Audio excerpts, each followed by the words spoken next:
N'hésitez pas à liker la vidéo si elle vous plaît et si vous êtes nouveau sur la chaîne, n'oubliez pas de vous abonner et d'activer la notification pour ne rater aucune de nos prochaines vidéos. On commence.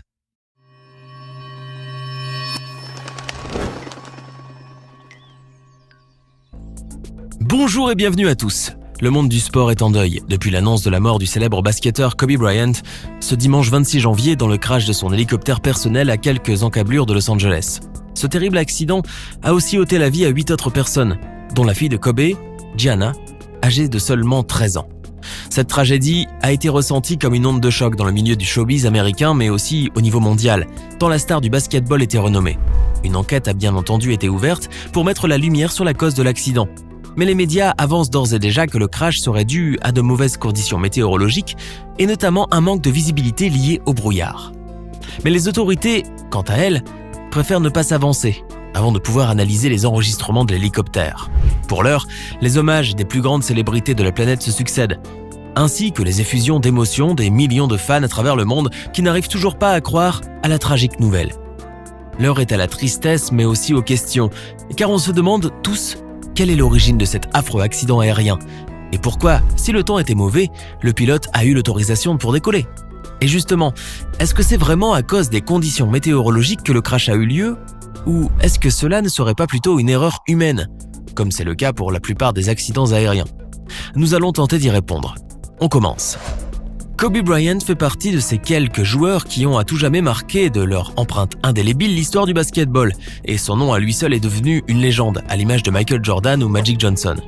Le natif de Philadelphie débute sa carrière professionnelle en NBA en 1996 avec le club des Lakers de Los Angeles et devient alors le plus jeune joueur de l'histoire à disputer un match en NBA.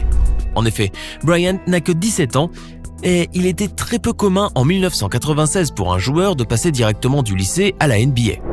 Au fil des saisons, Kobe Bryant se révèle un joueur hors du commun, capable d'enchaîner les plus grandes prouesses techniques et de maintenir une cadence effrénée lors des rencontres. Il devient ainsi très rapidement l'une des nouvelles sensations de la ligue, de par son jeu spectaculaire et ses progrès effectués avec près de 15,4 points de moyenne par match.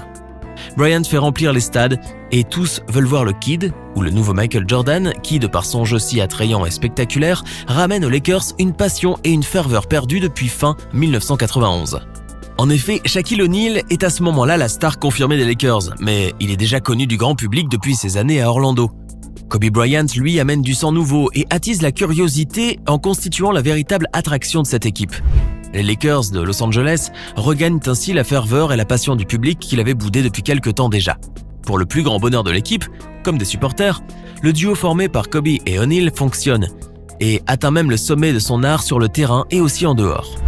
Car les deux joueurs devenus inséparables évoquent une relation fraternelle et cela se ressent sensiblement sur les parquets où ils marquent près de 60 points de moyenne par match à eux deux. Avec l'aide de ce tandem infernal, les Lakers balayent les équipes adverses au championnat de la NBA et ne perdent finalement qu'un seul match, offrant ainsi le meilleur parcours en play-off de l'histoire de la NBA avec 15 victoires contre une seule défaite. Celui que l'on surnomme Black Mamba va hisser son équipe vers les sommets et sera sacré 5 fois champion de la NBA, tout en faisant également le bonheur de la Dream Team américaine de la scène internationale, avec qui il remporte notamment 2 titres olympiques en 2008 et en 2012. Kobe est devenu ainsi en très peu de temps l'un des plus grands joueurs de sa génération et grâce à son style de jeu spectaculaire, il a su gagner l'estime et l'attachement indéfectible du public. En 20 ans de carrière en NBA, le Black Mamba a derrière lui un palmarès digne des plus grands athlètes et sa disparition va laisser un immense vide dans le monde du basketball. Car même si Kobe avait pris sa retraite en 2016, il n'était jamais très loin des parquets, l'ancienne vedette des Lakers ayant fait construire un centre sportif, le Black Mamba Academy, où il aimait se rendre pour s'entraîner avec sa jeune fille, Gianna. C'est d'ailleurs vers ce centre situé à Thousand Oaks qu'il se dirigeait ce dimanche lorsque son hélicoptère s'est malheureusement crashé à Calabasas, dans le sud de la Californie. À bord de l'appareil, 8 autres personnes accompagnaient la star. Outre sa fille de 13 ans, Gianna, il y avait aussi John Altobelli, un entraîneur de baseball très réputé au collège d'Orange Coast, situé à Costa Mesa, la femme de ce dernier, Kerry, sa fille, Alyssa, coéquipière de Gianna Bryant, Christiana Mauser, entraîneur adjointe de Kobe Bryant auprès de l'équipe de la fille de la star, Peyton Chester, une jeune joueuse de l'académie, ainsi que sa mère Sarah et enfin le pilote, Ara Zobayan. Tous se rendaient ainsi à la Black Mamba Academy afin de disputer un tournoi. la Coupe Mamba où Kobe Bryant devait y entraîner l'équipe de sa fille.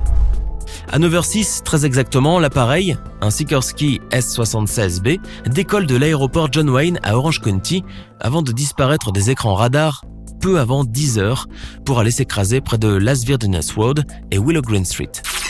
Un témoin sur place assiste à la scène médusé et complètement terrifié, raconte avoir vu l'hélicoptère tousser et faire quelques embardées pour ensuite disparaître dans le brouillard et finir finalement par se fracasser au sol dans une gigantesque boule de feu. La puissance de l'explosion, couplée à la force de l'impact, n'ont laissé aucune chance aux 9 malheureux occupants de l'aéronef, dont les débris furent éparpillés sur près de 180 mètres. L'appareil, un Sikorsky S-76B, était pourtant réputé pour sa grande fiabilité. Et même s'il était construit pour un usage civil et commercial, sa conception s'inspire du redoutable hélicoptère militaire UH-60 Black Hawk, avec qui il partage plusieurs caractéristiques, dont justement sa robustesse. Il est aussi relativement plus grand et plus complexe que de nombreux autres hélicoptères civils, ce qui a contribué à un solide bilan de sécurité au cours de ses 40 années de service et plus. Le Sikorsky S-76B est d'ailleurs un hélicoptère si fiable que même la reine d'Angleterre l'a utilisé pendant un moment, ainsi que de nombreuses personnes fortunées de par le monde. Autant d'arguments qui viennent démolir l'hypothèse d'une panne mécanique, puisque les états de fait de l'hélicoptère parlent d'eux-mêmes, et constituent de facto un solide dossier de sécurité qui plaide en sa faveur. D'ailleurs, même l'ancien pilote de Kobe, Kurt Dietz, qui avait l'habitude de conduire la star dans le même appareil, a révélé à la presse que la probabilité d'une panne catastrophique de bimoteur sur cet avion était quasiment nulle. L'ancien pilote a ainsi déclaré au Los Angeles Times que les conditions météorologiques semblaient plus à l'origine de ce drame qu'un souci mécanique. Et en effet, la météo n'était absolument pas propice au vol, ce dimanche matin, car une nappe d'un brouillard épais recouvrait la ville de Los Angeles. La brume était si dense et si opaque que même les hélicoptères de la police de Los Angeles n'avaient pas été autorisés à décoller et sont restés à terre pendant une bonne partie de la journée. Mais alors, pour quelle raison l'hélicoptère de Kobe Bryant a-t-il été autorisé à décoller malgré la météo désastreuse ? Et n'était-il pas du devoir du pilote d'avertir ses passagers du risque réel auquel il s'exposait en volant avec un temps pareil ? Pour tenter de comprendre ce qui s'est réellement passé juste avant le crash, il a fallu attendre que les enregistrements de la discussion entre Aras Obayan, le pilote de l'hélicoptère, et les tours de contrôle soient rendus au public. Le site Live ATC a finalement publié ce lundi la retranscription de cette discussion, qui livre les dernières paroles du pilote et nous font revivre les dernières minutes avant le crash. Il en résulte que les opérateurs de la tour de contrôle ont clairement informé le pilote des conditions météorologiques et l'ont alors conseillé de suivre des règles de vol à vue. En d'autres termes, de ne pas juste faire confiance aux instruments de bord, mais de rester très vigilant et de naviguer selon un certain plan de vol. Après un rapide échange, le pilote semble ne plus répondre aux injonctions et aux questions de la tour de contrôle. Et lorsque l'opérateur lui répète que l'avion vole très bas, aucune réponse ne lui fait écho. Car à ce moment-là, le Sikorsky s'était déjà crashé, provoquant la mort de tous ses occupants.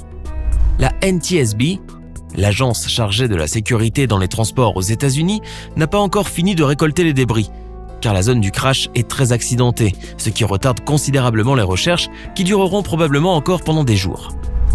Mais selon les enquêteurs sur place qui ont commencé à examiner l'épave de l'appareil, le crash violent de l'appareil a donné lieu à une scène terrible et il est fort peu probable de pouvoir récupérer un indice quelconque, aussi minime soit-il.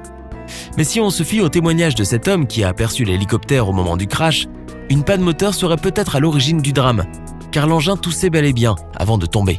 Mais aucune vidéo n'a été prise sur le moment, qui aurait pu confirmer de visu cette version des faits qui incriminerait aussitôt l'avion, dont une avarie au niveau des moteurs aurait causé la perte. Pourtant, de fausses images du crash de l'hélicoptère de la légende du basket, partagées plusieurs millions de fois, ont circulé sur les réseaux sociaux peu après l'annonce de son tragique décès. Une vidéo a ainsi rapidement commencé à circuler sur de très nombreux comptes sur les réseaux sociaux où l'on voit un hélicoptère chuter puis se crasher. Sa seule diffusion sur un compte Twitter lui a valu plus de 2 millions de vues. Mais il s'agit en fait d'un accident qui s'est en réalité produit aux Émirats Arabes Unis fin 2018, et il s'agissait d'un hélicoptère de secours. Ce qui veut dire que, jusqu'à présent, la thèse des mauvaises conditions météorologiques reste la plus plausible, bien qu'une erreur humaine ne semble pas être écartée, en tout cas jusqu'à preuve du contraire. Kobe Bryant laisse ainsi derrière lui un héritage incommensurable pour l'histoire du basketball, mais aussi une fortune qui s'élève à plus de 700 millions de dollars américains. Le défunt joueur avait un esprit d'entrepreneur et avait placé beaucoup d'argent dans des investissements qui se sont avérés très juteux. Un patrimoine dont vont hériter sa femme, Vanessa Lane, et ses 3 autres filles, Natalia Diamante, Bianca Bella et la petite dernière, Capri Kobe, à peine âgée de 1 an. Mais quelle que soit l'étendue de cette fortune, elle ne pourra jamais remplacer le tendre époux et le papa poule que représentait Kobe Bryant aux yeux de sa famille. Le cortège de célébrités rendant un dernier hommage au défunt de Barack Obama à Novak Djokovic ne pourront certes pas sortir les Bryant de leur immense et profond chagrin, mais contribuent néanmoins à leur donner plus de courage. Une tristesse partagée aussi par ses anciens frères de jeu, comme LeBron James, qui était très attaché à Kobe. On se joint donc au reste du monde pour adresser nos condoléances à la famille et aussi une pensée au Black Mamba, dont la légende ne s'éteindra jamais. Rest in peace, Kobe. Ce n'est pas fini. Envie d'en voir plus ? Regardez tout de suite une vidéo insolite, pleine de séquences incroyables et de découvertes inégalables sur la chaîne Eureka. Eureka est une chaîne consacrée aux listes insolites qui publie plusieurs fois par semaine des vidéos incroyables sur des sujets inédits. Cliquez tout de suite sur Eureka et découvrez maintenant la toute dernière vidéo de la chaîne. À demain!